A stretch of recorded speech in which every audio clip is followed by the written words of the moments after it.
Want to switch Roblox to dark mode but can't find the setting? You're in the right place. In this video, I'll show you exactly how to turn on dark mode in Roblox. First, open the Roblox app on your phone. When the app opens, tap the three-dot menu in the top left corner of the screen. Now, scroll down and tap Settings. Inside Settings, look for the Device Preferences option and tap on it. Here, you'll see the device level theme option.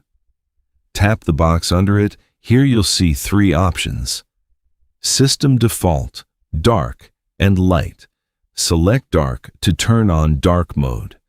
As soon as you choose dark, Roblox will instantly switch to dark mode. And that's how you turn on dark mode in Roblox. Super quick and easy. If this video helped you out, make sure to like the video and subscribe to the channel. If you have any questions, drop them in the comments below. Thanks for watching.